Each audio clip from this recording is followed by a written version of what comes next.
పథకాన్ని ఇచ్చి మమ్మల్ని ఆశీర్వదించండి. దేశాన్ని పాలించే అర్హతలు రాహుల్ గాంధీకి ఉన్నాయని సిడబ్ల్యూసీ సభ్యుడు రఘువీరారెడ్డి అన్నారు. ఓబీసీ సదస్సులో రాహుల్ గాంధీ మాట్లాడిన తీరు అద్భుతంగా ఉందన్న ఆయన దేశంలో ఉన్నటువంటి బడుగు బలహీన వర్గాల వారికి సమాన అవకాశం రావాలన్నారు. గత 70 సంవత్సరాలుగా కాంగ్రెస్ ప్రభుత్వం ఉన్న సమయంలో రిజర్వేషన్లతో సహా అన్ని హక్కులు పేదవారికి దక్కే చట్టాలు తీసుకొచ్చిందని గుర్తు చేశారు. బడుగు బలహీన వర్గాల వారికి అన్ని సమాన అవకాశాలు రావాలి. ఎంతవరకు వచ్చింది? గత 70 సంవత్సరాలుగా కాంగ్రెస్ ప్రభుత్వం ఉన్నప్పుడు రిజర్వేషన్లతో సహా హక్కులు, అన్ని హక్కులు పేదవాళ్లకు ఇచ్చేటువంటి చట్టాలు తీసుకొని వచ్చింది. ఇటు రాష్ట్రంలో కూడా అటువంటి చట్టాలు తీసుకొచ్చింది.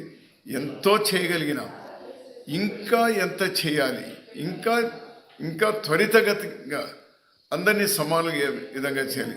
అది అగ్రవర్ణాల్లో ఉన్నటువంటి పేదలు కావచ్చు, ఎస్సీలు కావచ్చు, ఎస్టీలు, ఓబీసీలు, మైనార్టీలు, ఇందులో ఉన్నటువంటి పేదలకు అటు ఆర్థికంగా, సాంఘికంగా, రాజకీయంగా, సామాజికంగా, చదువుపరంగా అన్ని హంగులతో ఏ విధంగా అందించాలి, దానికి సంబంధించి పట్టు వదలి విక్రమార్కుడిలా అతను జన కుల గణన జరగాలి.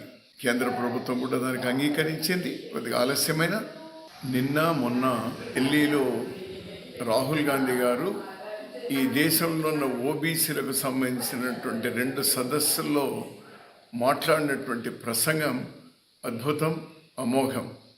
అతనికి